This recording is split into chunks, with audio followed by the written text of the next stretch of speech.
So moving from India and landing into the US for PhD would have been quite a change. Did you face any initial challenges at Princeton when you started your PhD? How did you navigate these challenges? Yeah, no, it is and especially as I was saying earlier, in that from the pre-liberalization India, which didn't even have Coca-Cola. You're going to the land of Coca-Cola. Yeah, I mean, India was a very simple living at that time. I mean, there wasn't anything fancy or any fancy cars or nothing. And then America landing there is like going to a different planet, was at that time a bit like that. So yeah, it was a challenge. I mean, getting familiar with it, and when you feel a little out of place and you don't know how things work. So there were definitely challenges, but there were also people, there were friends, there were again people I knew. And then there were a lot of foreign students in the Princeton physics department. So many of us kind of were tried to do things together, including Juan Maldacena, who was in the same year and was, of course, a string theorist. So then there was Vijay Balasubramanian, who had actually studied in the US before, so he was very much more at home in the US. So there were a bunch of us who were all from different countries, and I think it was very cosmopolitan that way. This amongst the students at least, and but Princeton, you have to do the qualifying exams in the first year, which is quite stressful because they are very challenging questions. And basically, the nice thing about Princeton at that time was there's no coursework, there's no mandatory requirement. You could attend many classes, and there were some very inspiring teachers and classes. I was just attending for fun. There were no exams or anything except these qualifying exams, and you had to get through them before anyone would even consider you as a prospective student. So the first year was mainly doing all that and getting adjusted. And but PhD is a very challenging time because you're making a transition from time when you are reading some books and maybe solving some problems which are all well defined, and you can, okay, you can try them, and you know that someone has solved them before, so you have some confidence that this is a solvable problem. But a PhD, you have to make a transition to a different mode of thinking where you have to, okay, initially maybe your advisor will suggest some question, but even he or she may not know whether the question is solvable, how difficult it is, how easy it is. You may only have some rough idea, and then you have to start asking questions yourself and developing a sense of judgment of which are the fruitful questions, which are interesting, but maybe you don't have the tools to address them. Maybe you don't have it's not the right time to address them. Hmm. So all these judgments and these things you have to develop, which is a difficult transition, I think. And Princeton is a very challenging atmosphere because everyone there is very smart. So you have to kind of develop a fighting spirit, so to say.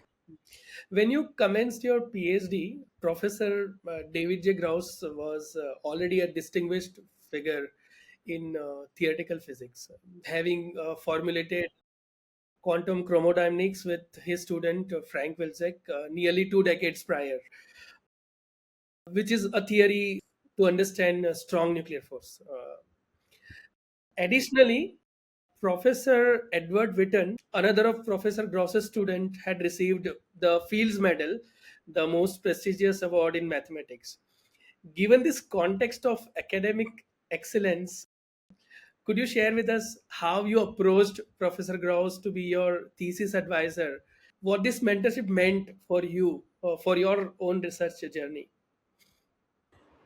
So actually, when I was in TIFR itself, people had said if you go to Princeton, you should try to work with David Gross.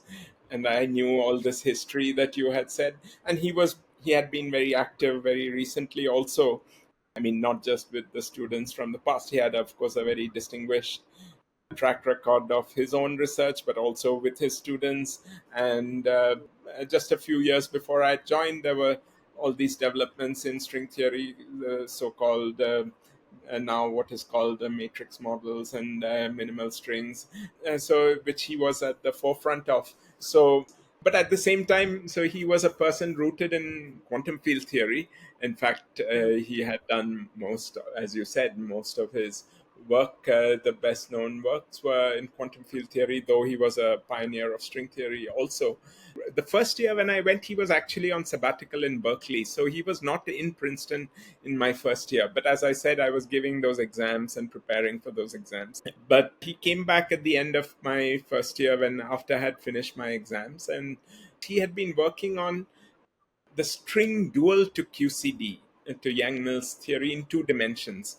And he had written a set of papers in Berkeley that previous year, which looked very interesting. And that for me was interesting because for me, the interest in string theory was how it arises naturally from quantum field theory, from theories like QCD, or as an alternative description of QCD, which people like Toft had long ago had also tried to make precise. So that seemed like a very exciting and interesting research direction for me, where I would be rooted in quantum field theory, but yet I would learn string theory and see what it was all about. As I said, I was still skeptical.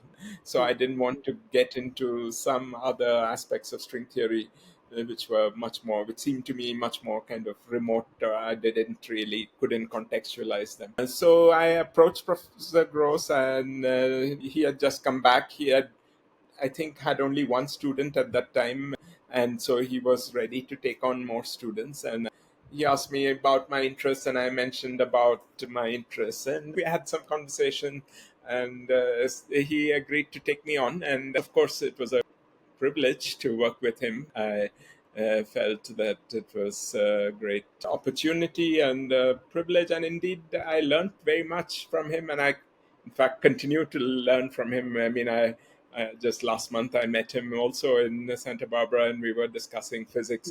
So he has amazing energy and curiosity and drive, and he has a very good sense of also uh, the good physics, and he is very no nonsense and cuts to the heart of things very well. And then he taught these courses also on quantum field theory in Princeton, which were very good.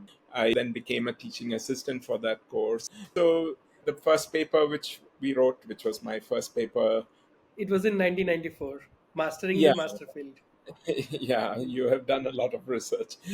So so that paper, the work building up to that, we were working very closely for many hours together in his office, and it was a very memorable experience.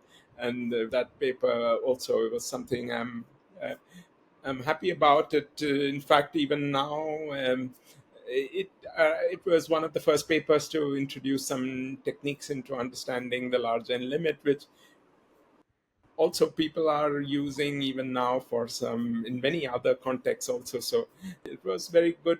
That formed the bulk of my thesis, and so I learned many things about quantum field theories and large n theories, which in a sense that theme has remained in my life and my work about research, which is understanding how string theories naturally arise from quantum Hmm. gauge theories or theories like QCD. So PhD program with its 5 year span demands considerable perseverance and grit. Could you share with us some of the most challenging aspects of your research during this 5 year period and strategies that you employed to navigate and overcome these challenges? Yeah, since you have to come up with some new, you have to try to solve some problems that you don't know whether they're solvable or not. You often wonder, okay, maybe I was good at all the studies and the coursework, but original research is a different thing. I mean, do you have that quality or not? You don't know at that stage, right? You don't know whether you are able to produce some original ideas or not. And I think everyone feels that. In fact, the first problem that David suggested to me was a very difficult problem. It was not the master field. That happened kind of in a Hmm. from a tangential point of view. The main problem that he had suggested to me was a kind of a certain extension of what he had done in the two-dimensional Young Mills, but Hmm. that turned out to be a very difficult problem, and even now I don't think that problem has been solved. So I spent a long time, more than a year, I think, from 1993 to a good part of a year. I think I was working on that and didn't make much headway, and so it was not very clear that this was going anywhere. And so you get all these self doubts, and you have to have a certain confidence, which is difficult at that stage because you don't have any data points. Anyway, then the master field paper happens, so you feel good. Okay, something you have done a little bit, but then you ask, oh, is that like a one shot thing? Maybe.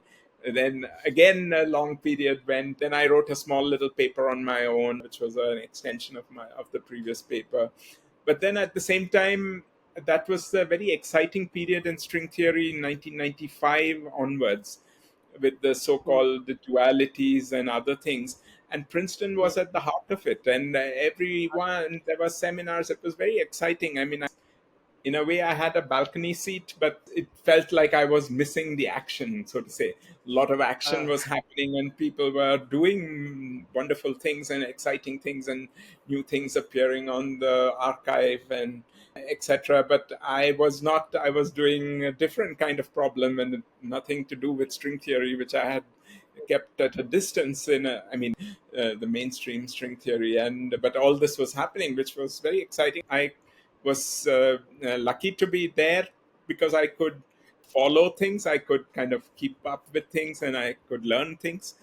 But it did seem as if I was missing the action. Some of my classmates and others, the seniors, all the other students had plunged into it, and there were a lot of stuff happening. So you feel, yeah, have you made the right choices or not? And all these questions arise.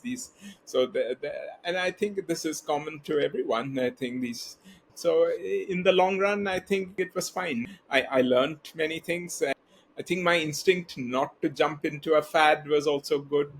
I approach things in my own way, and in the sort of, it's like the hare and the tortoise. I think you have to, the slow and steady is good, I feel, at least in my thinking. You try to tackle different difficult problems, and you keep at it, uh, not in a stubborn way, but in a way where you are sure that if you feel that you're making progress, even if it's small progress, but you feel okay, that keeps you going. And I think it's important to have problems where you can do that, maybe difficult or simple, whatever. You can have a combination of problems, but it's important to have a feeling of that you're making some progress. Whether it will actually solve the whole problem or not, we don't know. But yeah, so you learn these lessons in the process of being a graduate student, and especially high intensity environment like Princeton, and in that particular period of the mid 90s. Hmm. Hmm.